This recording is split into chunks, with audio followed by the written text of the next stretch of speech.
Stay Tuned is part of the IWEP Podcast Network.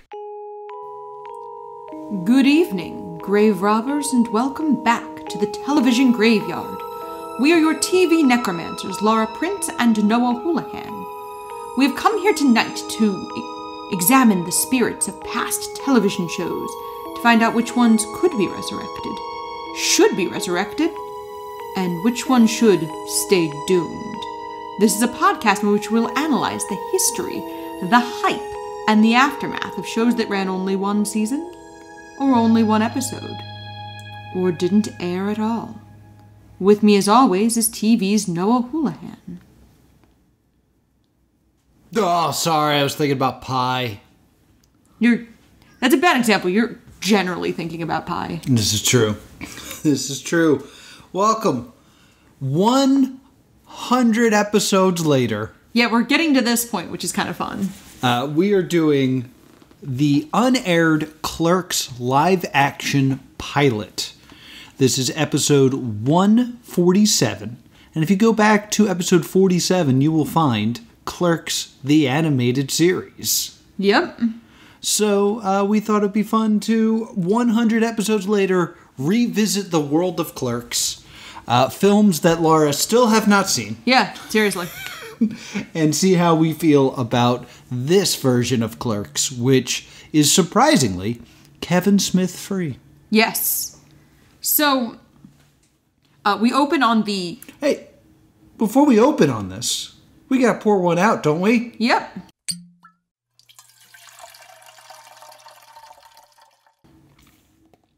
What do you got there, Laura? I have... Slurpees don't just happen, Noah. Oh.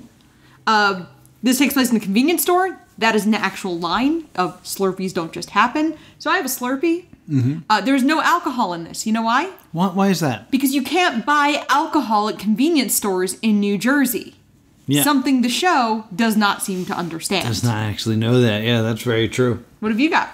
So I went with I saw your Slurpee and I was like, I don't want a Slurpee. So I also got a Slurpee. We went to 7-Eleven, which we don't usually do. Yeah, so I got myself a Slurpee from the 7-Eleven, which I probably said this before. It's amazing when you walk into a 7-Eleven how not a Wawa it is.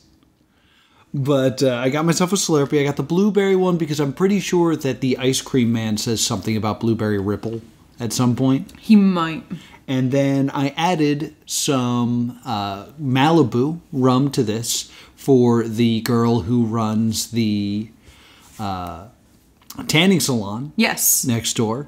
For coconut tanning oil. Yes, and I call this Unnecessary Characters. Okay. So we open on our main clerk, Dante, in... Yes. Not the Quick Stop, it's called like the Rose Market. Yes. And it's in like a strip mall.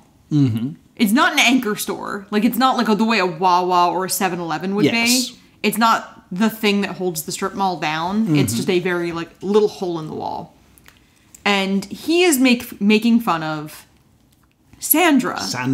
The clerk from the tanning salon.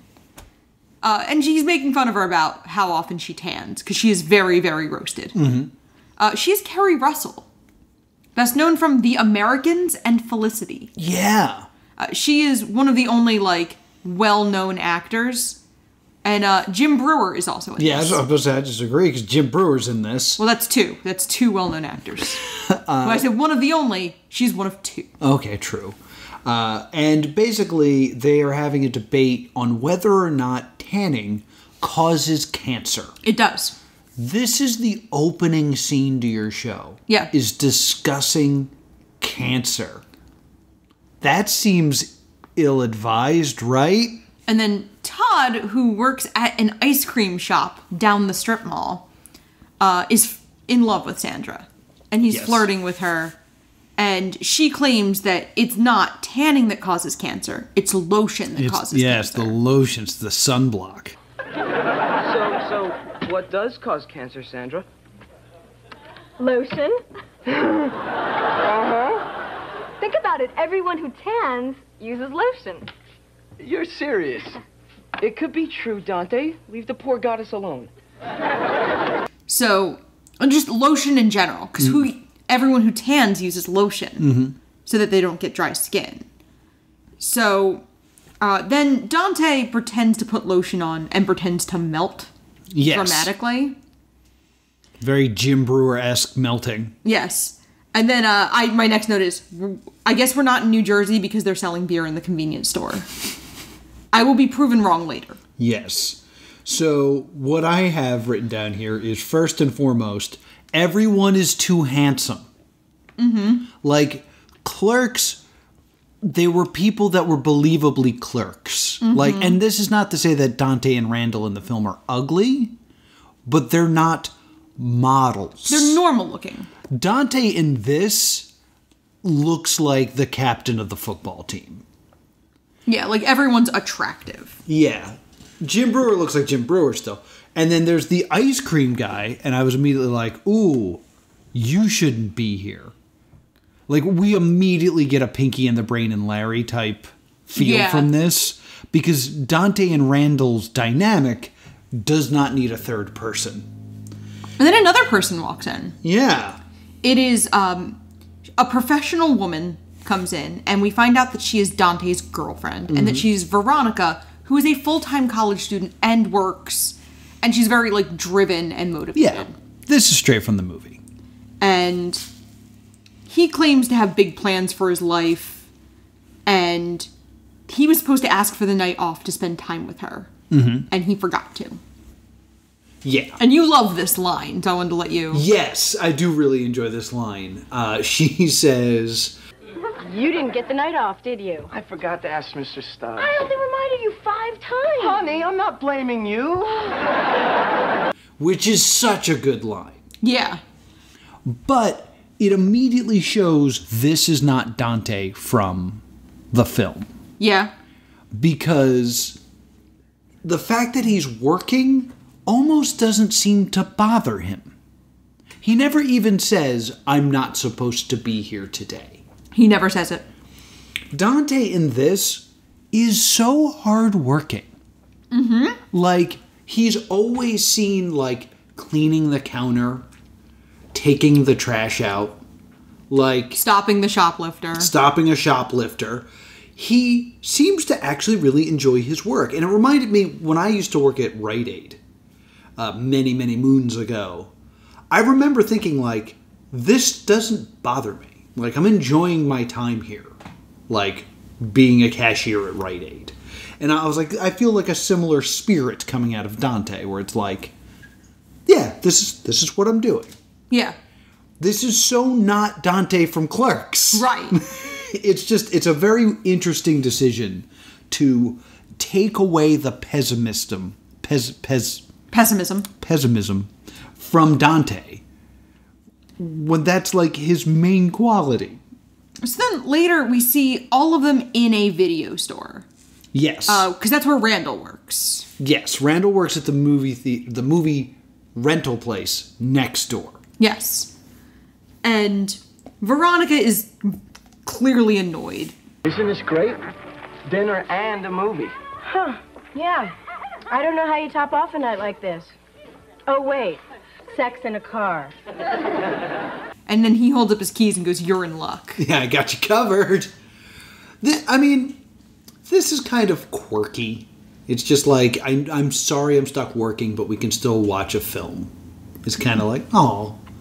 Like, did you ever have, like, a boyfriend that hung out with you at work? No, but I've been one of my best friends used to work at a maternity store in the mall. And I worked at a different store in the mall, but I worked at a department store. So I actually, like, would get a lunch break, which she didn't always get. So I would go to the food court, grab something to eat for both of us, and I'd go hang out in a maternity store for an hour. Yeah.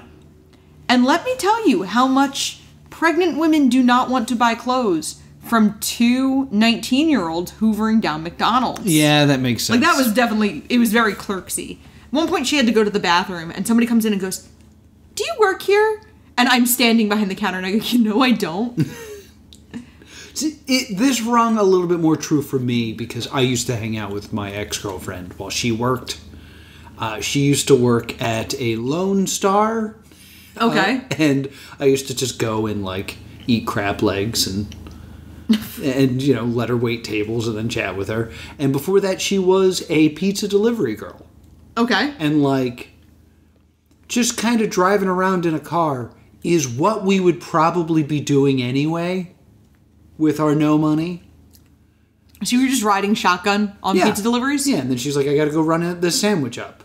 That actually kind of makes sense. Yeah, and probably is a little safer for a young female delivery person. So, like, I totally get this, like, you're working, but I want to be around. I get it. I think it's just my friend and I were Dante and Randall. Yeah. We didn't have a Veronica. We were not successful in dating at that time. Yeah. So then Randall's at the counter at one point, and a customer comes in and gets 3 movies, and he spoils all 3 of them. One of them is The Crying Game, and I couldn't remember the other 2. I couldn't write them down quick enough. Yeah, and I thought this was kind of a gutsy move because, like, I get the joke that you're renting this movie, but you're spoiling them. But you're also spoiling them for the audience that's watching this television show that may not have seen The Crying Game yet. Well, The Crying Game's a bad example, because The Crying Game was mimetic. Yeah. The other 2 were less, like...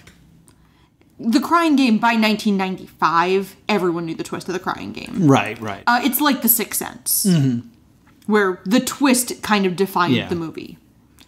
So he then offers her a copy of Legends of the Fall, and then spoils that too. Yes, and she just throws it at him. So then Dante has to leave, because he has to go back to the store. Yes. And he leaves Veronica with Todd and Randall, who have an argument over whether the movie Little Women, the 1994 version with Winona Ryder, based on Time, sucks or blows. Yeah. And I think they decide both. It both sucks and blows. No. They're reasonable. Parts of it suck, and parts of it blow. Yeah. Except for one part, which sucks and blows. Which does suck and blow. So Dante, during this, is having a conversation with his dad, who has gotten him an interview with an insurance company. Yeah. Because this is the 90s, and you did not need to have a college education to get a white-collar job. Yeah, first and foremost. I found this whole thing very interesting, because Dante says something like... Suppose I took one of these jobs of yours, right? And 30 years from now, I found out I had wasted my life on something I hated. How would I feel then? Surprisingly, not that bad. So, it's an interesting dynamic in that the father is willing to admit that it is not a fulfilling job. Yeah. And Dante doesn't see working at the Quick Stop as doing the same thing. Right. It's very interesting that, like, they're both kind of blind to the issue. And those jobs never feel permanent. They always feel like a job, like, oh, I can move on from this job. 'Cause I remember the worst summer of my life. Okay. I worked at a Bed Bath & Beyond right after graduating college. And we graduated during the economic crash in the late 2000s. And I just remember it being absolutely miserable. Because I was selling dorm stuff to young college students and being talked down to by some of their parents. Right. Because, like, I worked in a fairly nice area. So it would be like, these upper middle class parents talking down to the clerk. Mm-hmm. Not understanding that, like, yeah, I'd gone to school. I'd graduated. I just couldn't find a job. Yeah. Like, I was doing this because the graduation money had run out and I could no longer not work while I looked for a job. Mm-hmm. That was the catalyst to me signing up with a temp agency, though. Yeah, it was a lot easier to go to an office, even if I was just the temp. This is kind of the difference between the Gen X experience and the millennial experience, in that the Gen X were always told, when are you going to make something of yourself? And millennials are told, what, are you too good to work at McDonald's? Yeah. It's like, I thought I was supposed to make something of myself. So this is when we meet Ray. Yes. After Dante's dad leaves, Dante agrees that he's going to take the interview. The interview. And then Ray shows up and tries to steal beer. Yep. And Dante stops him and tells him, You know the law, Ray. No fake ID, no beer. Now get out of here. Yes. Which I think is a very funny line. There's also a great part because he's like, and you're holding yourself because... And Ray goes, knife fight? Ray is supposed to be Jay. It's clearly supposed to be Jay. Oh, it was Jay in the original script. Oh, really? And then Kevin Smith, who was not involved in the production of this and found out about it mid-production, kindly reminded them that he owned the rights to Jay and Silent Bob. Yes. So that's why they changed it to Ray, because they could not use Jay. I mean, I think it's time to bring this up now. But Kevin Smith, like, this is him learning about IP. Like, he was not involved or consulted in any way. No. They were just like, yeah, we made your movie, now we're making the TV series without you. Thanks, bye. Yep.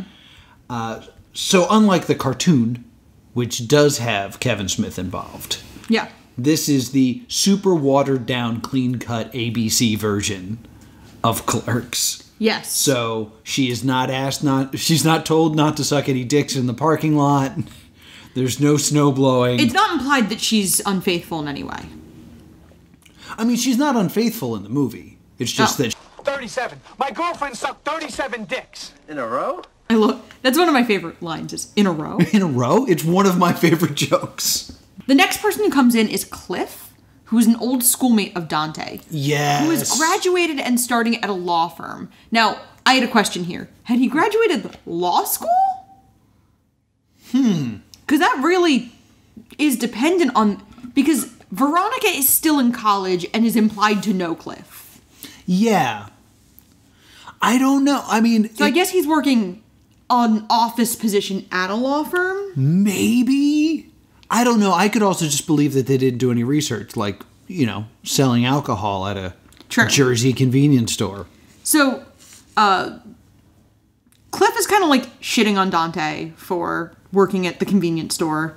And he greets Veronica warmly, and he's like, oh, and he's like, oh, hi, and Veronica's like, oh, yeah, he took out a girl from my accounting class. And he goes, yeah, she wasn't my first choice, though. Like, clearly hitting on Veronica. Right. And then Cliff leaves, and he walks by a bunch of signs for the Jersey lottery. Yes. And that's when I'm like, wait a minute, so we're in New Jersey. Mm-hmm. So, just the minimal research failure. And then Dante and Veronica have a fight. Yes. Because Dante is very jealous of how warmly Veronica spoke to Cliff. Yes. Veronica points out that Cliff is a lot of things Dante isn't. Yeah, I want to talk about this scene because it invoked the scene from Waiting. Yeah. Where the I forget his name. Ryan Reynolds? No. The Mac. The Mac. Not Macklemore. The guy who was at the Mac in the Mac commercials. Oh, just Jay Baruchel?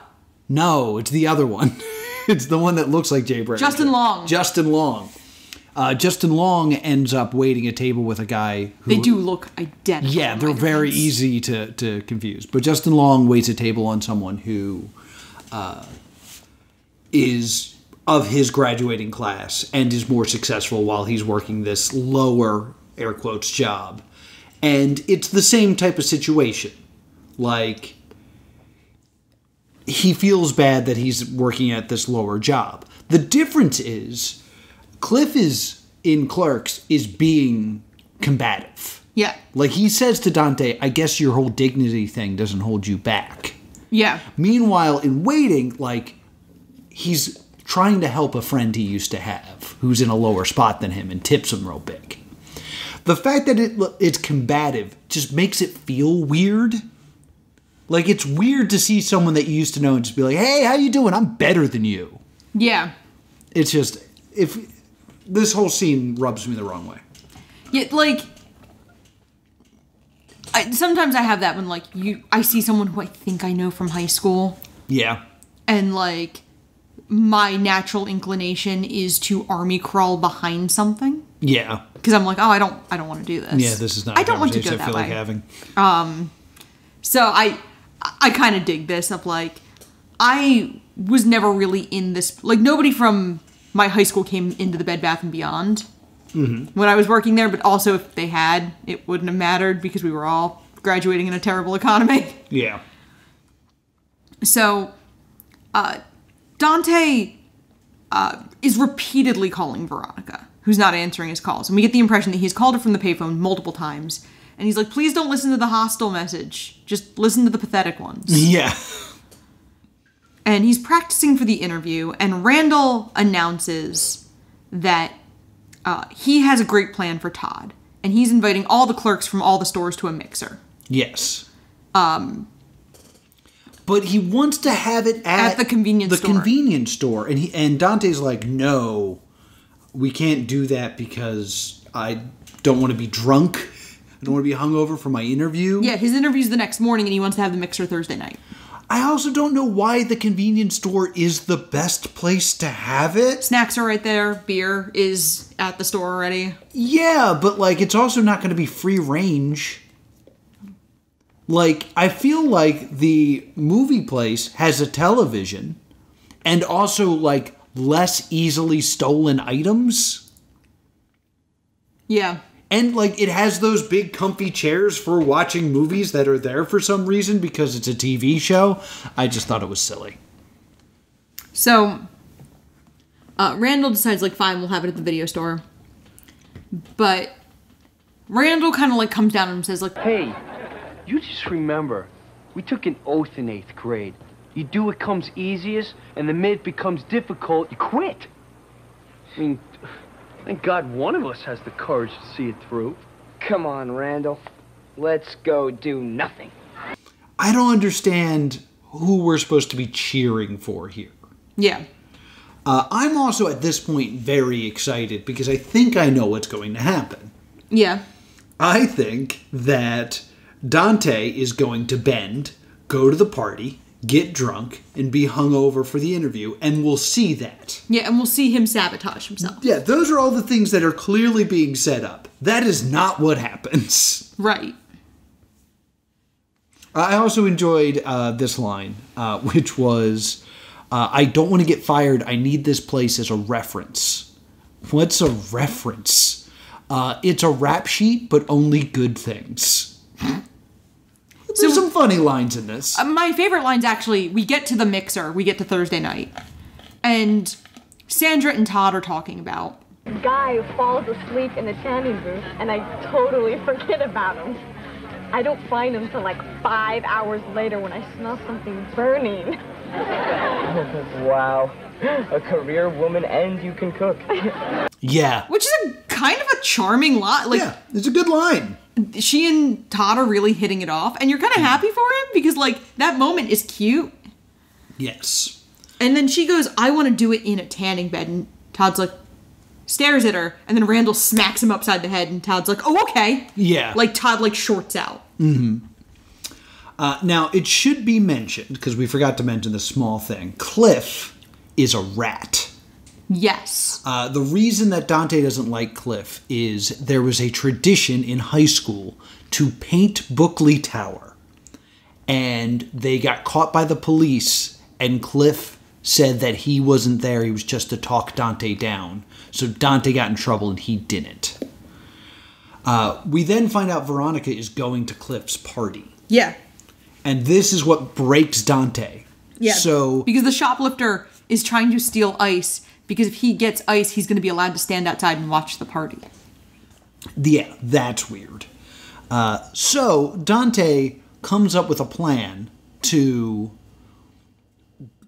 that he doesn't share with us, the audience, yet. But he says it's senseless and stupid, and that's enough to seduce Randall away from the mixer. Yes, so Randall and Dante pull Todd away from Sandra to go to this party. So, assumably, Dante, to get revenge, closes the store and leaves his job. Wasn't willing to do that to go on a date with his girlfriend. He doesn't close the store, he just leaves the shoplifter in charge. Oh, that's right. He leaves Ray in charge. Yeah. I forgot that's important later. It comes back. So, we see Cliff's crappy 20-something apartment. Mm-hmm. And Dante talks about how they used to get wild. And Dante puts Cliff up to painting the water tower like they did in high school. Yes. And Veronica's pissed. And then I have the note of, is painting the water tower just what people did back then? I guess. Because I always feel like that's a big trope. I've never heard of a real human being painting a water tower. No. But I feel like it's in every show that takes place in a certain time period. So, because Cliff is drunk, he's all for it. Yes. And they go to paint this water tower. Few things I want to say about this before we get into what happens. First, Cliff almost falls off the water tower immediately. And dies. I was like, he would have died. Two, it's a water tower that says Buckley. They paint it so it says Buckley. Like, they get rid of the top of one O and the side of one O to turn it into a U and a C. Yeah, because they were going to change the B. Is that what you got out of this? Yeah. Okay. I just thought, why not change the B or the K to a B and get Boobly? Because they wanted to imply a naughty word. Okay. I hadn't thought of the F word because I'm a good innocent child and I just wanted to make things boobly. I went to public school. So, Veronica climbs up to the tower to try to talk them both down, and then the cops come. Yes. And, like, at this point, I feel terrible for Veronica and Veronica only. Because she's up there, like, trying to stop this all from happening. And as a cop comes up, Cliff immediately sells Dante out again. He rats Dante out to the cops again. And he's like, see, he's a weasel. Veronica, I proved it to you. He's a weasel. And Veronica's like, yeah, everyone knows he's a weasel. Yeah. And Cliff's like, I'm right here. But then Dante does sell himself out. And he says, like, Cliff and Veronica were only here to talk me down. Yes. So they take the fall to not ruin Cliff's life because he was going to go work at a law firm. Yeah. And then we get to the back of the cop car, and Veronica's with Dante. And she's not breaking up with him for some reason. She's mad at him, but she's not breaking up with him. And my next note is, girls in the 90s would put up with anything. She loves him. Okay. She's in love with him, and she's going to stand by her man because she loves him. He's got flaws, but she loves him. Yeah. But it's so touching, the cop kicks them out of the car and there's no consequences. Yes. So ostensibly, Dante could still make his interview. Yeah. So this is my major problem with this. So just establish this is the end of the pilot here, basically. There's a post-credit scene coming. But he gets Veronica back. Veronica explains because in taking the blame, Veronica thought that was a very adult thing to do. So Dante had thus accomplished one adult thing, and thus she was going to stay with him. I think far too much was covered in this pilot. Yeah. Like, by the end of the pilot, Dante is already actively trying to stop being a clerk. Could be going to an interview the next day. Yeah. Because we don't get that ruled out. Yeah, like... The cop doesn't book him, so he doesn't have the arrest. Mm-hmm. And over the credits, we just watch the lead sitting in the video store watching the closed-circuit television of the shoplifter robbing the store blind over the song Can't Even Tell by Soul Asylum. Yeah. And that's it. That is Clerks, the pilot. Do you have any interesting trivia? I know it didn't air, so I know there's not a lot to say about it. So, Can't Even Tell was on the Clerks film soundtrack. Yeah. And the video is actually tied into Clerks. Like, Jay and Silent Bob are in the video. Oh, the music video. Yes. For the song. Both the actors who played Dante and Randall auditioned for Randall in this. That makes so much sense. And, like, Kevin Smith was working on Mallrats during this. Like, Mallrats was being released when this was being filmed. Mm-hmm. I wanted to do a little digging, because this was filmed in May 1995, less than a year after Clerks came out in October 1994. And it's Touchstone Television, which implies that it would have been on Fox. So I was looking at that implies it would have been on ABC. ABC, yeah. So I was looking at, like, what the ABC lineups would have been. Because I was like, what shows would this have been on? This was still the era of, like, Roseanne, Coach, The Drew Carey Show, Home Improvement, and The Dana Carvey Show briefly. Right. That was Tuesdays, which looked like the most likely night. Maybe Wednesdays, because The Faculty and Drew Carey Show and Grace Under Fire. I mean, you could definitely throw it in Wednesday and just be like, these are 4 different workplaces. Yeah, because we were talking about, off mic, we were discussing the potential of this being a TGIF show. I still think that makes sense because it aims a little bit younger. Yeah, the TGIF lineup at this time was Family Matters, Boy Meets World, briefly interrupted by Muppets Tonight. Okay. Step by Step, briefly interrupted by Aliens in the Family, and Hanging with Mr. Cooper. So we hadn't hit the, like, teen-y this Clerks. is before, like, Sabrina. So I think this would have stuff. probably been in the Wednesday time slots. Yeah, I guess it would have been tied in with, like, the workplace comedies. This infuriates me because, to me, the dynamic of Clerks is you have the pessimist in Dante, and then you have the slacker but, like, philosopher of Randall. Yeah. And, like, Randall knows his job is crap, but doesn't let it get him down. And Dante lets everything get him down. Yeah. And, like, having that to bounce off each other is kind of, like, the gold of Clerks. This, like, Dante is way too cool. He's just a cool guy. Yeah. And, like, he's handsome, he's charismatic, he's just kind of cool. Randall in this is very Randall-esque, but without the darkness of Dante to play off of, he just kind of comes off as weird. To me, this really comes off like what boomers thought Gen Xers wanted to see.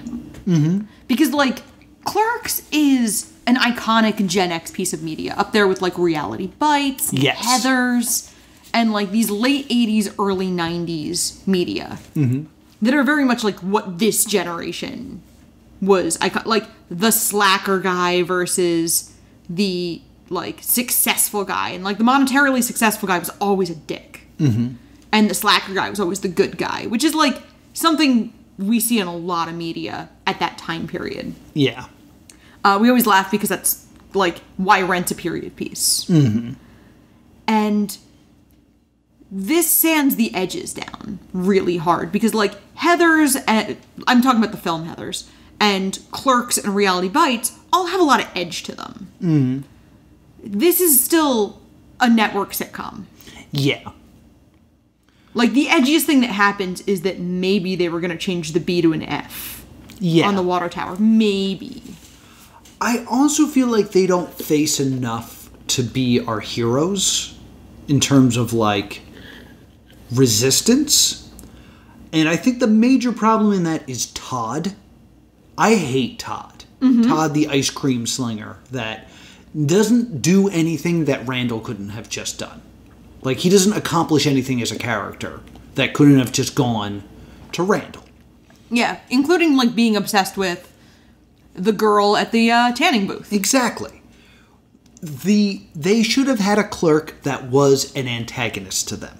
Yeah. They needed, like, a Minkus from Boy Meets World. Yeah, they needed, like, an apple polisher clerk at maybe another store. Yes. Like, I'm trying to think what else would be in that strip mall. Like, maybe a lawyer. Maybe an insurance place. Maybe a gym. Like, Maybe a a real gym. buff dude that's just like, yo, you nerds are bringing in, like, these, you're throwing a party in a convenience store. Like, I need the parking for my gym goers. Yeah, I'm trying to think of, like, what you usually see in those. It's like, I mean, it's 1995. It could have been pizza place. It could have been a computer place. and bring in some nerd that was just like, yeah, you're taking up all the parking. Yeah, to me, Pizza Place is the one, because we grew up in New Jersey, and so I'm thinking, I'm like, what's the thing that's missing? Oh, literally, they all had a Pizza Place. A Pizza Place or a Chinese restaurant. Yeah. Would have been. Pizza Place would fit a little bit better, because Chinese restaurants tend to be family-owned. Yeah. So, like, they wouldn't really have that, like, apple polisher clerk, because, like, that's more of a family business. A Pizza Place, you could see maybe having one. Yeah. So, like, the fact that every clerk is just kind of a cool, laid-back dude. Yeah, like, or dudette. Yeah, or dudette, because even Sandra is just kind of like... Whoops, I cooked a guy. Yeah, is a slacker clerk person. Like, someone to be the opposite side of it, of either being a clerk that takes their job too seriously, or a business that's kind of a step up from convenience store, rental place, tanning salon. Maybe like a bookstore, like Yeah. the little tiny bookstores that used to be in these places. Yeah, or just like technology keeps like popping into my mind as something like... Oh god, like a ye old cell phone store. Or maybe even like A beeper store. a beeper store, oh my god. Or maybe was the even mid-90s. a dentist office. Yeah. Like, something like that, so that these characters can have something to rebel against. And you could also have, like, the dental hygienist who's, like, the unattainable Yeah. character. It's just... There's not Like, the enough... fact that, like, Todd the ice cream guy almost gets with Sandra in the pilot. Yeah, there was nothing that happened that made me interested in seeing another episode of this. No. Because there was never that much stakes. Yeah. And, like, I was looking at my notes about Clerks the Animated Series. And, like, there's a lot of meta humor in the Clerks Animated Series, none of which exists in Clerks. And Clerks Animated Series is in 2000. Yeah. So I guess by that point he had Chasing Amy Mallrats and Dogma to build his clout. Yeah. So he was able to, like, kind of really lean on, like, I can do this now. Also, like, I want to talk about how, like, the writing just goes up and down. Like, we talked about some of the really strong lines in all of this. Yeah, there were a couple real cute lines. But then there's a whole scene that we kind of skipped over because it sucked between Dante and Randall, where they're discussing that, like, Dante's trying to get Victoria back. And it's a lot Veronica back. And says things like... she said something like, I don't pay attention enough. I wish I had listened more, and I would have told you what it actually was. Something like that. Yeah. And then Dante asks Randall for advice, and Randall pauses and says, oh, sorry, I was thinking about pie. It's like, where did that come from? Like, it's not like Randall's like a fat guy thinking about pie. And, like, he's wearing, like, a weird equation shirt when he says this. Yeah. Which made me almost go, P-I? Instead of P-I-E? Like, it was just very clearly like, there needs to be a laugh here. Pie's a funny word. Yeah. The all that school of saying cheese. Yes. As a punchline. But it sucks because, like, I had some real laughs in this. But in the end, I was just like, it felt so over. It felt very generic, too. Yeah. Yeah, there's absolutely nothing special about this. Give it your verdict. I'm gonna say stay doomed by virtue of the game over rule. I think that a sitcom about clerks could work if you took the Kevin Smith IP off. That's exactly or how I feel. a sitcom based on the film Clerks could work. Mm-hmm. But using the IP of Clerks and nothing else, and then having it be a fairly generic sitcom, does not work. Yeah, if this wasn't meant to be Kevin Smith Clerks... It would just be a cute, generic 90s sitcom. It'd be a fine 90s sitcom, but, like, it starts with that black screen white type with a period Clerks, and it's like, well, that's not what we're about to see. Mm-mm. I mean, imagine, if you will, just like a a sitcom that's called Harry Potter. And it's none of the actors you know, and nobody acts right. And it's Harry, Hermione, Ron, and Greg. And they're all just like... And they're all doing, like, sleight of hand tricks. Like, they're at wizard school, but, like, they're all working really hard. They're at, like, stage magic school. Like it's just that level of wrong, where it's like you read the back of the DVD and was like, oh, okay, got it, they're at magic school. Yeah. I can make this a TV show. That's its feeling. Absolutely. So I'm going to give it a stay doomed as well. Yeah, I wanted to like it. It's just, it's not there. For me, it's very much by virtue of the game over rule. Like, I think there are things that could have worked in it, but I think having it, that combination of the IP and not being true to the IP means stay doomed for me. All right, so we asked our patrons what we should be doing next. Yeah. I have not checked the poll, so I will check the poll now. Next week, as voted by our patrons, we will be doing the 2008 special YouTube Live. Okay. YouTube wanted to do a yearly kind of celebration of YouTube, and they did it once and then never again. So we will see if they should have done it again or if it should just stay doomed next week here on the show. And speaking of our patrons, we're going to have a bonus episode in April, and we need help deciding what it's going to be. So, to our wonderful patrons, what would you like your bonus episode to be this month? Your choices are... So one of them is the plot game, which we did in a previous month. Noah gave me video games, and I could see the title and the logo, but I had to guess the plot, and I gave him musicals. This time, he will be giving me match stipulations. Yes, wrestling match stipulations. And I will be giving him dystopian young adult literature. Yes, so that is one of your choices. Or you can listen to us give each of our top 5 episodes of television. Single episodes of television that we find to be the single greatest of all time. And because everybody likes a listicle, we have one more top 5. This is a holdover this is the runner-up from the previous month.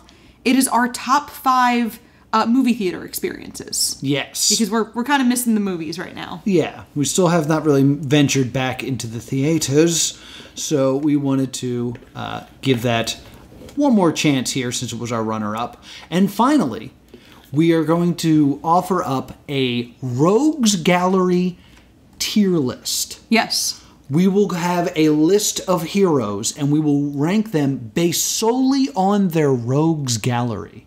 What will be S tier and what will be F tier. That is up for us to decide, but up to you to decide which one of those episodes you would like to hear. So movie theater experiences, top 5 episodes, top 5 theater experiences, or the plot game.